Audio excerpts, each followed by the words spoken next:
Marcus, a homeless 17-year-old, had no inkling that his compassionate gesture of repairing a motorcycle for a stranded traveler beneath a Seattle bridge would result in an overwhelming response, 120 Hells Angels motorcycles descending upon him the following day. The young man without a home believed he was merely assisting with a bike repair, completely unaware that he was on the verge of acquiring a loyal brotherhood that would transform his existence permanently. What unfolds when America's most intimidating motorcycle organization chooses to settle a debt of gratitude with someone who has lost everything? Under the November night sky, the service station's fluorescent signage hums with the irritation of an agitated insect, spreading pale amber illumination over damaged pavement where water pools mirror the faraway interstate's radiance. Leaning against the frigid masonry, Marcus Chan absorbs the tremors from massive trucks barreling along Route 99. The diesel fumes blend with the sharp odor of scorched coffee emanating from the store's malfunctioning brewer. He runs his hands along the tattered borders of his late grandfather's weathered work coat, which continues to retain the subtle aroma of lubricant and aftershave even after 3 years since the burial. Through countless evenings finding shelter in entryways and beneath overpasses, that familiar scent remained his sole connection to home. Between his legs sits the rucksack containing his entire world. A second shirt with more perforations than material, an unopened toothbrush discovered near a fast food restaurant's trash receptacle, and 14 wrinkled dollar bills that must endure until employment materializes somewhere that doesn't probe deeply regarding home addresses or professional recommendations. His abdomen tightens with accustomed emptiness as he observes a household emerging from their vehicle, their sounds filled with the effortless joy that accompanies never questioning the source of one's next sustenance. He draws the coat more snugly around his slender body, attempting to blend into invisibility, a skill perfected across months of evading security personnel and welfare agents and anyone professionally obligated to return runaway youth to an institution that initially rejected them. The enormous motorcycle materializes like an apparition, its polished metal shining beneath the overhead lighting as it approaches the fuel dispensers with a resonant rumble that Marcus recalls from his grandfather's tales about the machines he serviced during an era when fuel was 30 cents per gallon and people still repaired objects manually rather than discarding them. The motor coughs once, then twice, before expiring with a mechanical exhalation that seems nearly sentient, while the operator, an imposing figure of hide and gray locks, collapses across the controls like a mythical titan finally surrendering his cosmic burden. Marcus recognizes that expression, having displayed it himself in rest-stop reflections when he assumed privacy, the countenance of someone whose final support has severed, leaving them plummeting through darkness. The prudent choice would involve remaining concealed, allowing another person to address whatever situation develops 20 feet distant, since involvement has consistently delivered nothing except complications. Yet something about the rider's defeated bearing evokes memories of his grandfather during those terminal weeks, when illness diminished him to someone small and vulnerable and yearning for compassion, and Marcus discovers himself rising despite every survival mechanism demanding escape. Mechanical problems. The statement emerges before prevention is possible, traveling across the lot on vapor that condenses in the frigid atmosphere.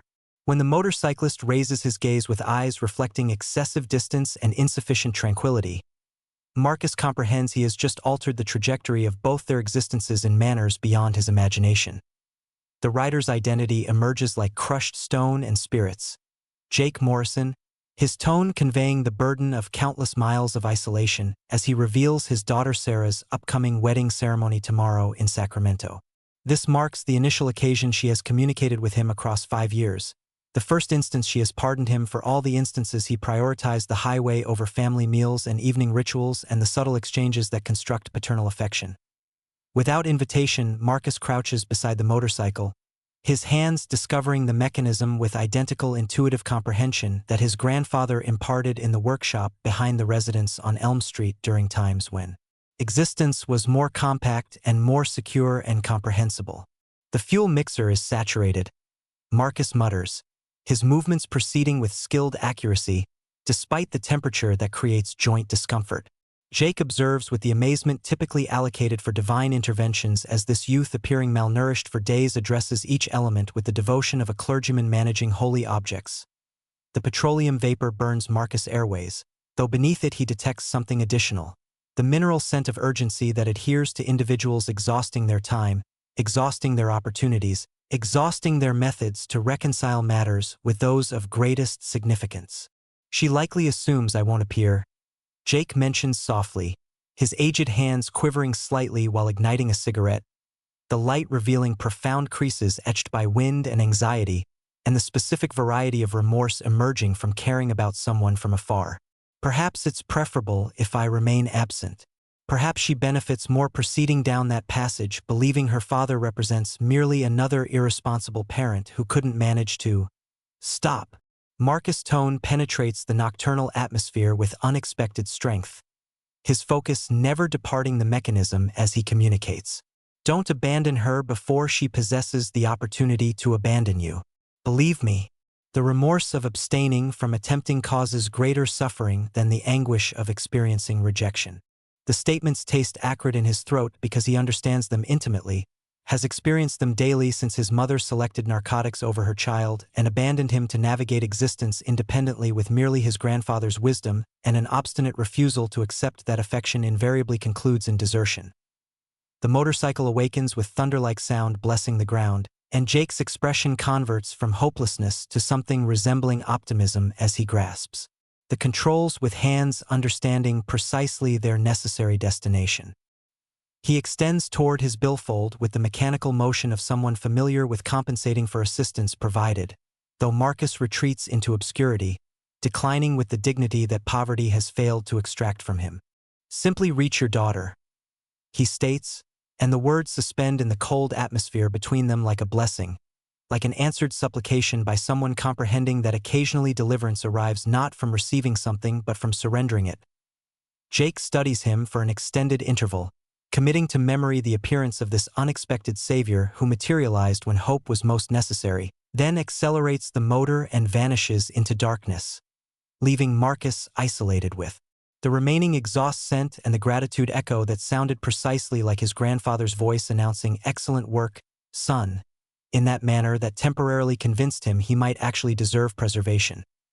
Morning arrives colorless and merciless above the service station, ice covering the glass like nature's imprisonment, while Marcus calculates his surviving currency with digits so frozen they scarcely flex, the metal pieces producing together the empty sound of declining optimism.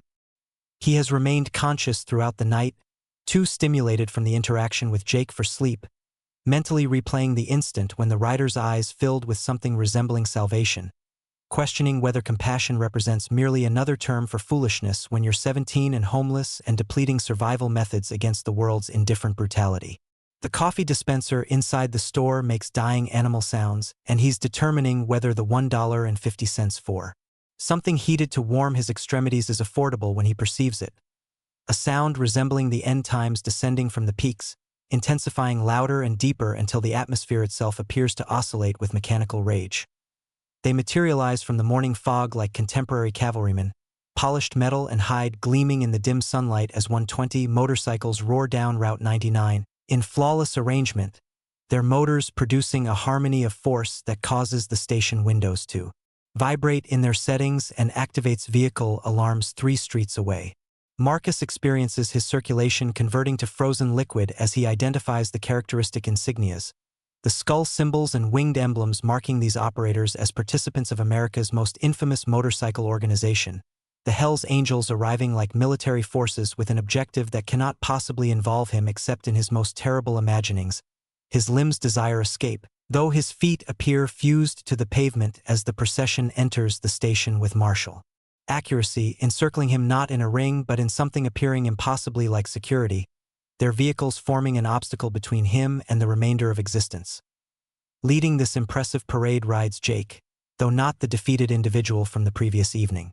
This Jake displays his insignia with royal pride, his leather vest exhibiting patches communicating decades traveling, brotherhood established through hardship, and a status commanding attention from individuals who submit to nobody.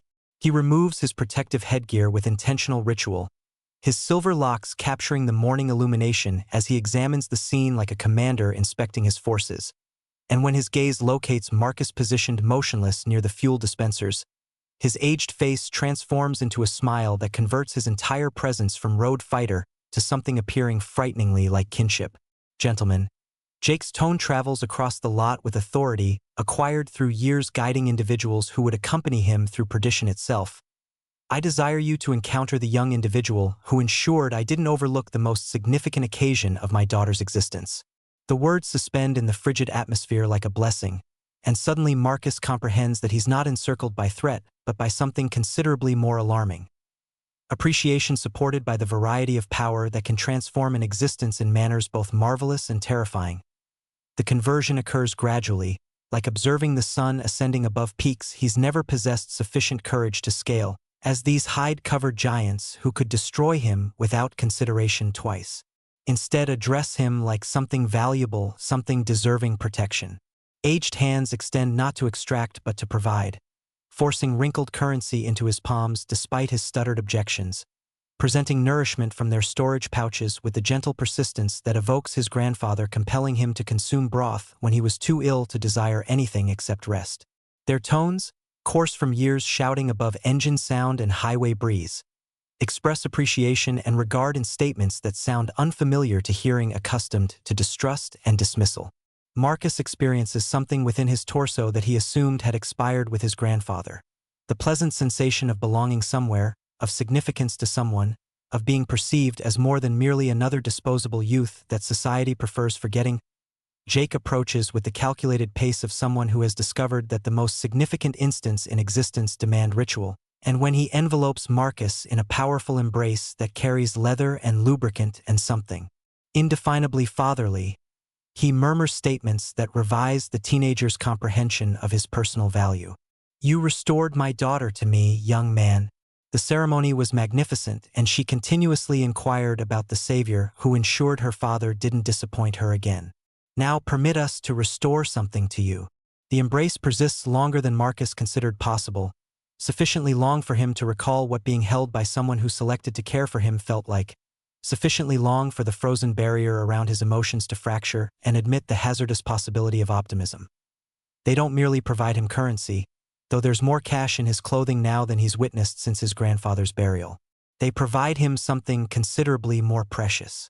Jake forces a professional card into his grasp, the corners softened from being transported in a billfold filled with grandchild photographs and meal receipts from dining establishments across America, and clarifies that his workshop in Sacramento has been seeking someone with genuine mechanical ability, someone comprehending that repairing motors involves more than merely exchanging components. It involves restoring objects to functionality. "You possess the talent, youth," Jake states, his eyes containing the certainty that emerges from identifying similar souls. "My grandfather would have recognized it also." The sun penetrates the clouds as the final motorcycles vanish down the highway, their motors diminishing into the distance like thunder, proceeding to bless another person's morning. Marcus remains in the sudden silence with an employment proposal in his clothing and a telephone number inscribed in meticulous handwriting with directions to contact when you're prepared to arrive home. The service station returns to its customary pattern of voyagers and coffee, though nothing will ever be customary again. As he examines his grandfather's image now accompanied by Jake's professional card, he murmurs a gratitude prayer to whatever power in the cosmos occasionally compensates compassion with compassion, comprehension with comprehension, and isolated boys with the kinship they never realized they were pursuing.